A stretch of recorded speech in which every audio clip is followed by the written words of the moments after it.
All right, so we are planning to speak to the SABC, but let's speak to one of the unions now. The SABC Board has extended the suspension of the Section 189 process, and that's until the end of December to allow for more consultation. The SABC has stressed, however, that the process has not been terminated, so this doesn't mean that retrenchments won't happen. It means that there will be an extended period for consultation, and then the SABC decides what to do. To find out what unions think, we're joined by BEMAWU President Buisson.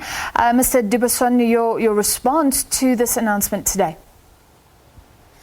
Well, we obviously welcome the announcement by the SABC and the board. That is something that we have proposed in yesterday's meeting with the SABC, that process be extended not only for 7 days but for a longer period, which is 30 days.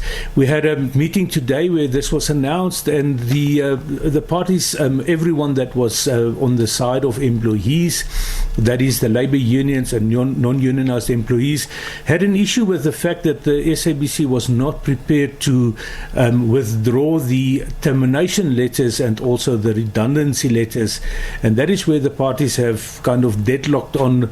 SABC was not prepared, and it was our view that if the SABC wants to enter into bona fide consensus-seeking consultation process, then those letters should be completely removed, and the SABC can then reissue them at a later stage, which we hope will not happen, but we could not agree with that. So what does this mean for your planned court action? You were trying to interdict the process, and that was set down for Friday. As far as we're concerned, that process will continue. That is one of the our pleas to the court, is that we ask that those letters be withdrawn or at least be declared null and void. We have suggested to the SABC as a parting suggestion today that maybe we should get a mediator in to try and resolve this very issue.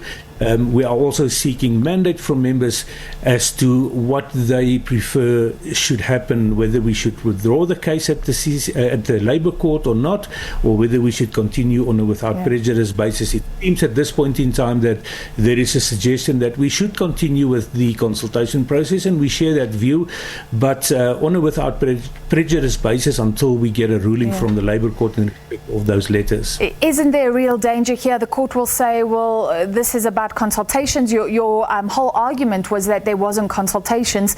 Now there's an extra 30 days of consultations, so they may kick out your case, and then you have to go back at the end of it all anyway. Well, we don't think, remember what the Act says is that when you bring such an application in terms of process, that whatever changes the employer has already implemented, you can ask the court to reverse those particular changes. Issuing letters terminating people's services is most definitely a change, and we are going to ask the court to reverse that until proper consultation has taken place. All right, in the meantime, I mean, this seems like a war. I want to speak to the SABC shortly about the relationship between management and staff that seems to have gone so awry, that it's so adversarial, and this is playing out very publicly. But one of the things commented on is the news that, SABC staffers generally, if you look at the industry, are earning very well. If you look at the list, it looks very bloated in terms of middle management, supervisors, more of them earning higher salaries than normal workers at the SABC. What would you say to members of the public out there who think this is all blown up, and SABC is full of people being overpaid and not doing their jobs properly? That information is simply not correct. Anyone that is employed by the SABC would know that that number of so-called supervisors, that's simply not correct. We have the latest salary structures. We know what members earn because they pay a certain percentage of their salary. But wait, can I stop you here? Because what's come out is that there's an average of around 800,000 Rand a year. That's the average in the the SABC. This comes from the latest financial statement. So you're saying that the SABC lied in audited financial statements? Well, if you take the average of the entire SABC, that includes the executives, the 5 million that they're earning a year and so on, that could be the figure, but most definitely not the ordinary employees that is doing the work. That is not the average salary of those people. So that is a distorted figure, and we are busy putting out the correct. But you're not saying that the SABC lied. You're just saying it doesn't paint the whole picture.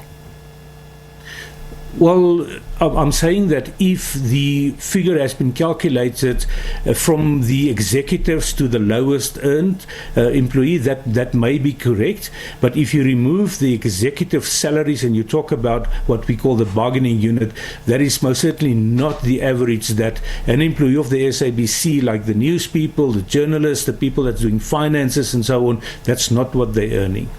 All right, thank you very much, President of BEMAWU, Hannes de Buisson, and we'll speak to the SABC.